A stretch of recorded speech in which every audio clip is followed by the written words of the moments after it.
Shalom Bapak Ibu. Bolehkah dengan senyum, jabat tangan kanan kirimu ke belakang, katakan damai sejahtera bagimu. Ada berbagai pakaian daerah yang muncul malam ini, puji Tuhan. Paling banyak pakaian daerah dari Sumatera Utara. Saya lihat ada orang Toraja pun jadi Sumatera Utara, orang Ambon jadi Sumatera Utara. Wah, luar biasa, puji Tuhan Bapak Ibu. Saya pindah di sini supaya kelihatan kainku ini susah dicari. Kalau mau cari pakaian Bali yang benar modelnya ada di Pak Oka tuh. Model kainnya ada 2 lapis. Ada ketawa terakhir siapa itu? Bapak Ibu, mengakhiri seluruh kegiatan pelayanan ini kita mengangkat tema besar, yaitu jadikan kami satu. Untuk mulai perjalanan Januari kemarin, puji Tuhan siapa sangka bahwa saudara dan saya berada mendekati penghujung tahun 2023 dan kita akan siap pada hari Minggu depan memasuki masa raya Adventus. Itu sesuatu yang luar biasa. Bagi Bapak Ibu sebagian biasa, tapi beberapa keluarga lain, untuk bisa sampai ke bulan Desember ini nanti, kan sudah tinggal 3 hari ya, sampai tanggal 31 toh, kita 31 30.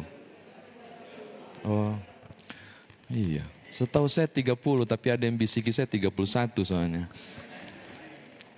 Ya, pernahkah Bapak Ibu mengalami kekuatan dari doa seseorang hingga kemudian saudara bisa mengakui malam ini, kalau bukan dukungan orang, paling tidak topangan doa, saya dan keluarga tidak survive untuk siap memasuki masa raya Adventus di hari Minggu. Dan kalau saudara mengatakan doa orang-orang di sekitar saudara luar biasa, saya mau ajak Bapak Ibu untuk berpikir, andai kata orang yang dimaksud, yang mendoakan saudara bukan orang biasa, tapi pribadi luar biasa.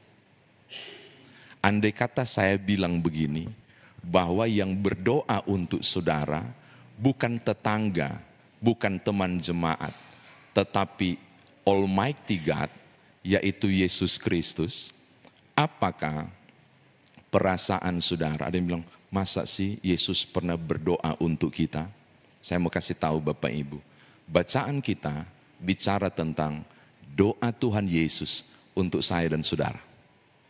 Kalau orang biasa berdoa, lalu kemudian kita menganggap saya begitu diberkati, hari ini saya mau sampaikan ada satu pribadi besar dan agung mendoakan saudara dan saya. Nanti baca ya, kalau saya kan mulai dari ayat 20 toh, Bapak Ibu tolong baca seluruhnya dari pasal 17, saudara akan menemukan doa Tuhan Yesus terbagi 3. Doa yang pertama adalah isi hati yang ia sampaikan kepada Bapa. Yang kedua dia berdoa untuk 12 muridnya. Dan ketiga dia berdoa untuk orang-orang. Nanti baca ayat 20 ya. Untuk orang-orang yang percaya hasil pemberitaan para murid. Ulangi. Poin ketiga, Yesus berdoa pada orang-orang yang percaya hasil pemberitaan para murid. Siapakah orang-orang yang percaya hasil pemberitaan para murid? Gereja Tuhan. Siapakah gereja itu? Bapak, Ibu, dan saya. 2000 tahun yang lalu, Tuhan Yesus sudah berdoa untuk gerejanya. Yaitu berdoa untuk Bapak, Ibu. Dan ini menarik menurut saya. Saya penasaran, kenapa Tuhan Yesus berdoa untuk gereja, padahal gereja belum terbentuk. Karena kita percaya secara dogmatis, berdirinya gereja dimulai pada saat peristiwa Pentakosta. Pada saat peristiwa Pentakosta, terbentuklah gereja, pencurahan Roh Kudus, pekabaran Injil dimulai. Tapi kenapa gereja belum terbentuk? Hasil pemberitaan para murid, belum ada hasil pemberitaan para murid, tapi Tuhan Yesus sudah berdoa dan berkata, biarlah mereka menjadi satu. Saya mencurigai, nanti kita akan koreksi kalau Bapak Ibu dan saya berjumpa dengan Tuhan Yesus, nanti kita akan tanya, kenapa didoakan? Belum terbentuk, Tapi isi doanya semoga menjadi satu. Karena Yesus Kristus kepala gereja tahu bahwa gereja akan ada pada titik terpecah. Keren gak? Berbagai aliran dalam gereja yang ditulis oleh Dr. Aritonang, pendeta, menyebut cabang-cabangnya luar biasa. Dari gereja barat, timur, gereja Kudus dan Am ini, gereja umum, pecah dari timur dan barat. Lalu kemudian di barat itu ada Katolik, diprotes jadi Protestan. Tanggal 31 Oktober, Protestan diprotes jadi gerakan Pentakosta. Protestan itu diprotes karena apa ya? Terlalu kaku secara organisasi, lalu tidak mementingkan juga dogma penting tentang Roh Kudus. Diprotes, lahirlah gerakan Pentakosta. Pentakosta juga diprotes karena hal-hal yang bersifatnya karunia-karunia tidak ditonjolkan pada ajaran gereja. Maka lahirlah gereja karismatik yang menekankan tentang karunia. Karena karismatik dari kata karisma, karunia-karunia. Lalu muncul lagi sekarang yang luar biasa, gerakan yang besar namanya neo-karismatik.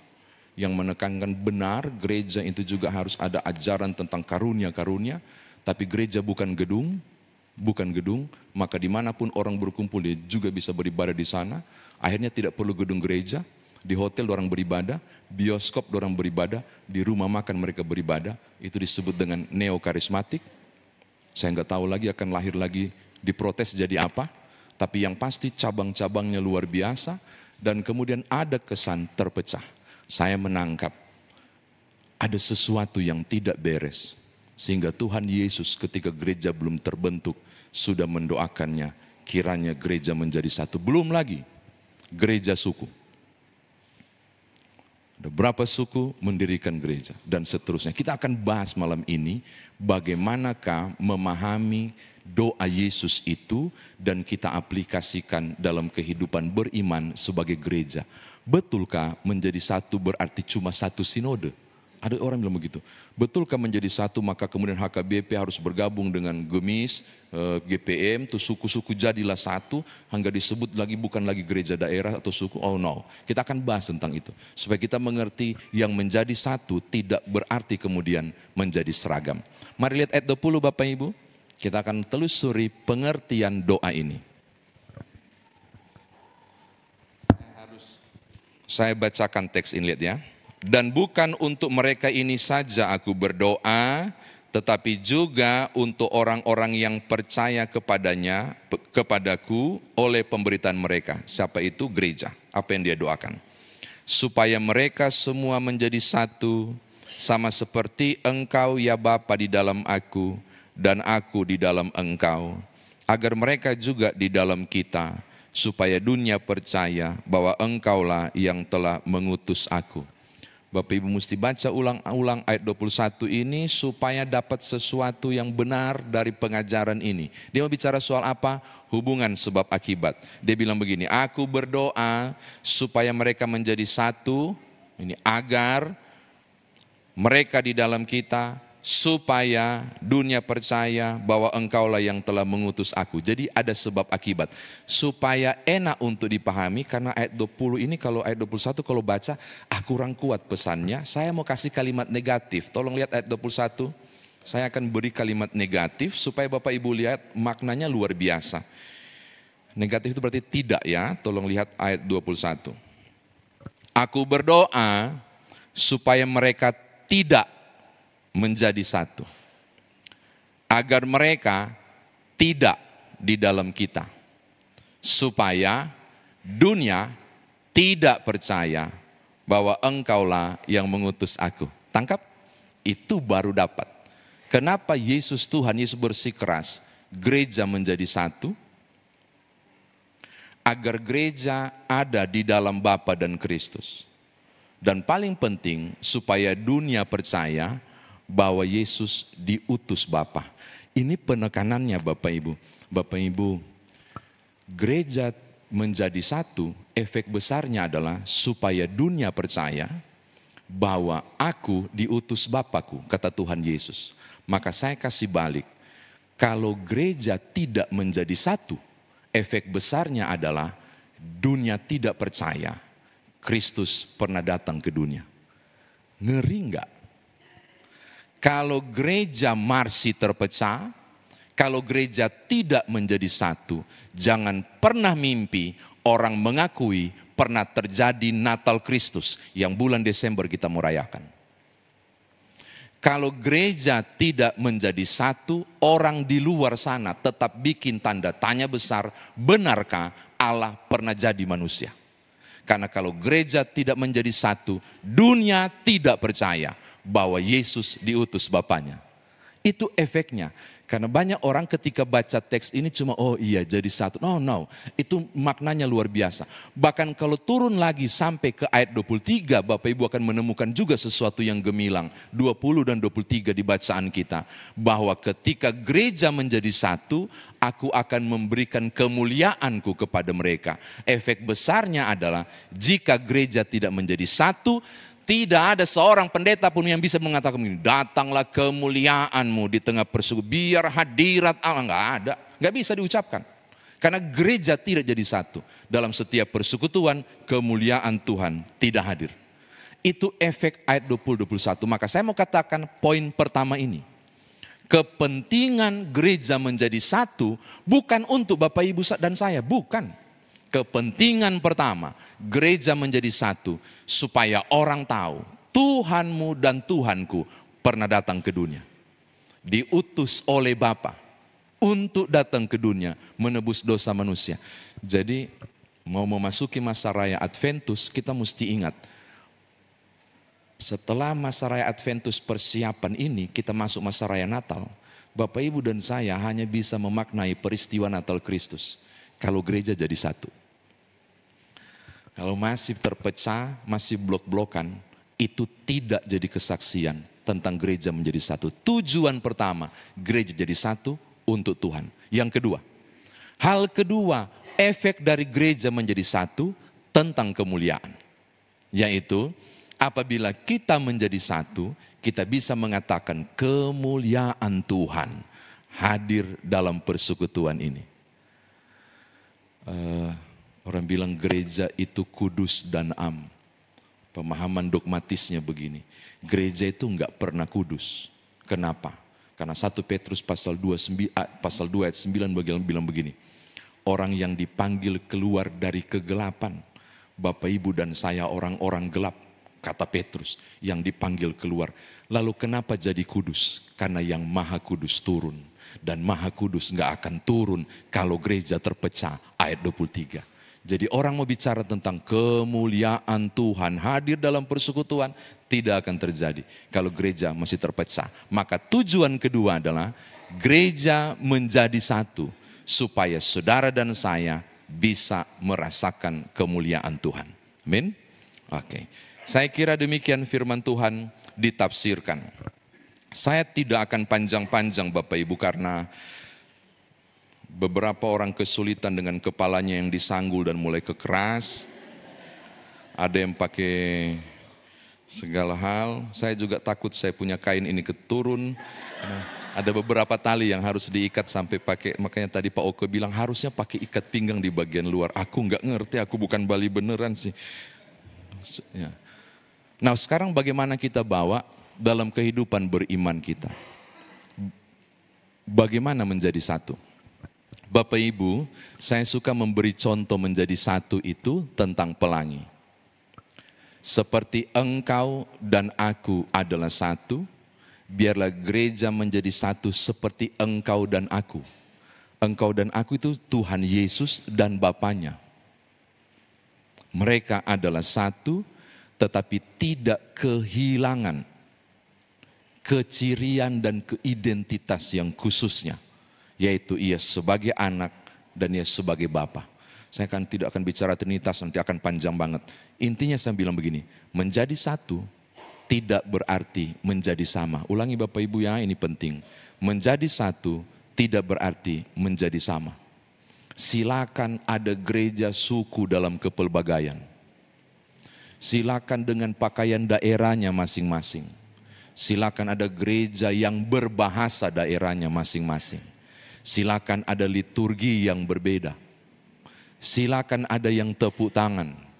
Silakan ada yang kesulitan ibadah tepuk tangan.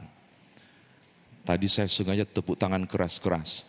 Tapi setelah itu saya sadar diri, ternyata cuma saya yang bersolo karir sambil tepuk tangan di sini. Kenapa orang susah tepuk tangan di Protestan? Ada orang yang sulit untuk angkat tangan memuliakan. Enggak masalah. Berbagai cara silakan. Tidak harus sama. Karena bersatu itu tidak harus menjadi sama. Bersatu itu biarkanlah identitas tetap ada.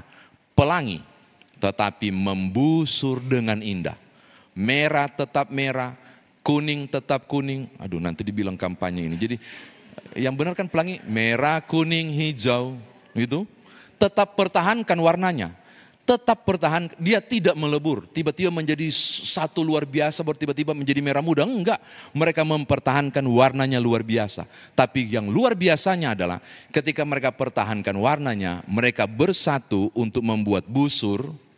Lalu Tuhan berfirman kepada Nuh, lewat tanda ini aku tidak akan menghukum manusia lagi dengan air. Saudara tangkap, yang mau saya katakan adalah menjadi satu tidak berarti menjadi sama. Kepelbagaian kita harusnya tetap ada, tapi dalam kesatuan. Jadi Bapak Ibu berbeda, silakan berbeda. Ini yang pertama. Yang kedua, persoalannya, perbedaan itu mesti di-manage. 1 tahun perjalanan kita. Saya enggak tahu di kalangan warga jemaat ya terasa atau tidak. Di kalangan majelis jemaat, ini ada semua presbiter di sini. Bapak Ibu diaken penatua menjadi saksi. Tentang kita yang berbeda, yang berusaha satu ini tidak mudah. Kalau di SMJ Bapak Ibu, begitu banyak perbedaan pendapat yang berlangsung. Ada banyak loh. SMJ tertentu selesai 2,5 jam. SMJ terakhir berapa kita? Hampir 3 sampai mendekati paling terakhir yang barusan ini, paling lama dengan pendapat-pendapat yang tak sama.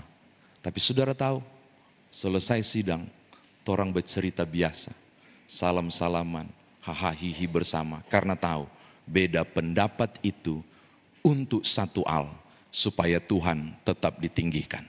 Amin. Gereja ini bertahan bukan karena mengenyahkan kepelbagaian dan beda pendapat. Tetapi perbedaan itu harus bermuara pada satu hal, menjadi kesatuan. Ini hal yang kedua untuk dibawa pulang. Yang ketiga Bapak Ibu, sayangnya ketika bicara soal gereja, orang berpikir tentang gereja yang besar. Padahal yang sangat penting adalah gereja kecil, yaitu keluarga. Jika 2 atau 3 orang berkumpul dalam namaku, di situ aku ada. Pernah dengar teks itu? Matius 18 ayat 19. Jika 2 orang sepakat meminta apapun, maka permintaannya akan dikabulkan oleh Tuhan. Pernah tahu ayat itu teksnya sama di tempat yang sama, yang saya sebutkan tadi. Bapak Ibu tahu dua yang sepakat? Atau 2-3 orang yang berkumpul terus-terus baku dapat terus? Kita hanya seminggu sekali di sini. Tapi siapakah orang percaya yang berkumpul sama-sama terus? Keluarga. Keluarga adalah gereja. Keluarga adalah gereja. Maka yang perlu di-manage adalah keluarga. Dan persoalan yang muncul adalah jika gereja kecil ini gagal, maka gereja besar pun akan gagal. Maka aplikasi ketiga saya mau bicara penting kepada kita dalam keluarga. Semua mulai dari hati. Nanti buka Kejadian 4 ayat 7. Waktu Kain marah-marah tentang Habil, Tuhan menyebut sesuatu yang penting. Bahwa amarahnya itu muncul dari hatinya. Karena hatinya terbakar, maka dia membunuh Kain. Dan dia bilang begini, Tuhan bilang begini, hati-hati iblis di depan pintu hati. Maka hal pertama yang saya mau katakan, hati-hati tentang hati. Karena acap kali hati mengolah bersama pikiran untuk membawa kita berpikir tentang hal yang jahat, lalu terjadi perpecahan. Ada yang pernah alami? Saya tidak mau contohkan, saya nanti bilang, oh pendeta juga alami itu. Saya mau tanya dulu, adakah yang pernah alami? Masuk kamar pasangan suami istri, satu menghadap tembok, satu menghadap, enggak ada di sini ya. Nah, di sini kita baik-baik kan? Hanya Tuhan yang tahu. Kenapa Bapak Ibu? Acap kali karena dimulai dari hati. Juga bicara soal pikiran. Mulai rapat pikiran. Pantas. Dia mulai marah-marah. Itu handphone, dia ganti itu paspor. Saya buka, saya nggak bisa buka. Udah rapat pikiran. Oh pantas. Dia sudah lupa saya punya tanggal lahir. Saya lupa siapa yang aktor, artis itu yang bilang begini. Saya dimarahi istriku karena saya waktu pacaran tidak ingat tanggal lahir pacarku. Dimarahin luar biasa. Ada di TikTok kisahnya itu. Maka saya berpikir begini, dan saya punya ide yang sangat pintar, yaitu bagaimana sayang supaya saya bisa ingat tanggal lahirmu, saya bikin saja pernikahan kita di tanggal lahirmu. Itu saya sangat cerdas, memikirkan begitu kata dia. Dan tahukah Bapak Ibu dia lanjutkan, efeknya adalah di kemudian hari, dua hal terjadi. Saya lupa tanggal lahir istriku, saya lupa tanggal perkawinanku. Karena laki-laki sangat kesulitan soal hal-hal detail. Bapak-bapak pernah alami enggak ketika ada orang tanya, anak yang pertama kelas berapa? Langsung error kita kan. Saya terjadi di Medan kemarin, yang saya baru pulang dari Medan kan. Ada yang tanya, Pak yang paling tua katanya sudah kuliah. Kuliah di mana? Error saya Bapak, di mana ya? Saya WA ke istri. Mak, si Stefan kuliah di mana? Dia balas pakai emoticon sambil begini, ketawa-ketawa begitu. Kita sulit secara detail. Menghindari pertengkaran, kita mesti ngerti pasangan. Jangan pantas, ulang tahunku sudah enggak ingat. Tanda enggak sayang, oh Bapak Ibu bukan. Torang sayang sekali pengoni, tapi torang enggak ingat detailnya. Sayang bagaimana nomor sepatuku enggak ingat. Kami enggak pernah urus nomor sepatu ibu-ibu, beneran. Itu susah untuk para lelaki. Itu hal sepele. Tapi acap kali, iblis pakai untuk rapat pikiran. Akhirnya satu menghadap tembok ketika tidur, satu menghadap pintu masuk. Lalu mulai. Padahal hati-hati, padamkanlah amarahmu sebelum matahari terbenam. Kenapa? Karena iblis pakai di rapat pikiran. Hal sederhana, dari hati. Ya, biasa itu kode untuk segera amin. Apalagi sebelah sini nggak tahu kenapa batuknya banyak kali ketika bicara soal. Ini hal yang pertama untuk kedua diaplikasikan. Yang ketiga Bapak Ibu, sudah mau tutup sabar ya. Tolong lihat Amsal 20 ayat 19. Dulu saya berpikir bibir Carlota itu hanya istilah orang Manado. Kata lainnya adalah ember bocor atau bibir bocor atau mulut bocor.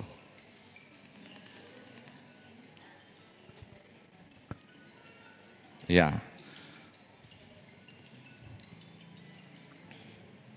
Itu handphone bocor. Dia bunyi. Tapi tolong lihat Bapak Ibu, Amsal 20 ayat 19. Lihat yuk kita baca sama-sama untuk mengalihkan fokus kita dari bunyi handphone ini.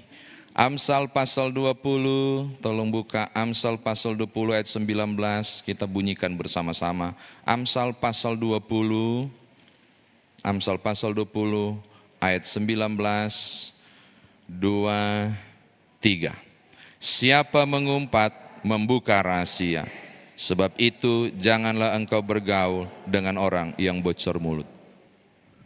Untuk jadi satu, seringkali ada sekat yang memisahkan, yang menghadirkan perpecahan, yaitu orang-orang yang sulit sekali mengendalikan lidahnya dan selalu menggunakan kata sandi begini, jangan bilang siapa-siapa. Dan Amsal bilang itu bocor mulut, orang Manado bilang bibir Carlota. Tidak bisa simpan rahasia. Dan akhirnya, ataupun bukan rahasia, dia menafsirkan sendiri, dia menyampaikan sendiri. Berita yang dia dengar 1 menit menjadi panjang 10 menit. Hari ini juga saya mau katakan hal yang sama. Kesulitan Bapak Ibu untuk jadi satu, untuk kendalikan lidah. Dan Yakobus bilang, lidah ini bagaikan kemudi yang mengendalikan kapal yang besar. Untuk itu, kita butuh Tuhan yang maha besar mengendalikan barang kecil ini.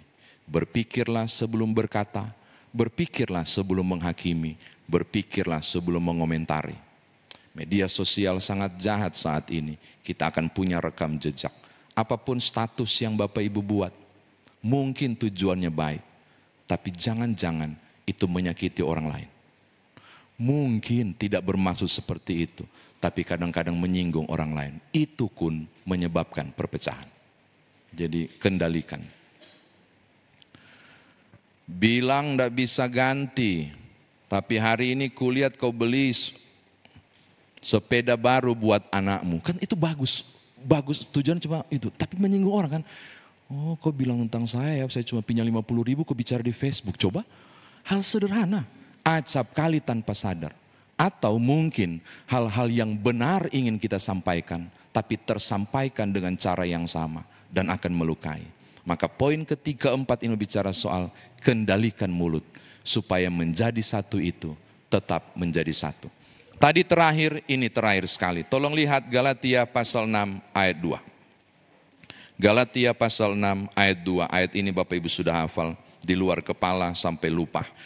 Bertolong-tolonglah menanggung bebanmu. Demikianlah kamu memenuhi hukum Kristus. Saya mau tutup.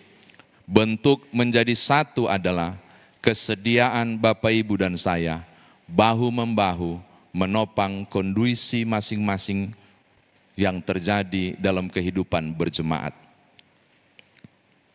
Kiranya Bapak Ibu mengenal warga sektoral masing-masing.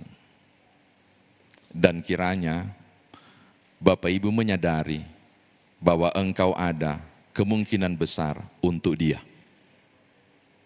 Barangkali kelebihan saudara menjadi penguatan bagi mereka. Dan barangkali kekuatan saudara menjadi penguatan bagi mereka yang membutuhkan. Bertolong-tolonglah adalah bukti kita menjadi satu. Saya mau tutup sebentar, sektor pelayanan 2 akan meresponnya. Saya mau katakan begini, bahwa penting sekali dorang tidak menangkap kode saya. Saya mau tutup Bapak Ibu untuk katakan begini, bahwa jika kita saling peduli satu dengan yang lain, saling peduli antar sesama, kita sedang berkata kepada banyak orang, kami benar menjadi satu, kita peduli pada sesama, kita mengatakan bahwa gereja ini tetap satu. Mari tutup tahun 2023 pada jadwal pelayanan ini untuk tetap utuh dan satu, biar gereja Tuhan menjadi satu, supaya dunia percaya Yesusmu dan Yesusku, Tuhanmu dan Tuhanku telah diutus di dunia. Tuhan berkati saudara. Haleluya. Amin.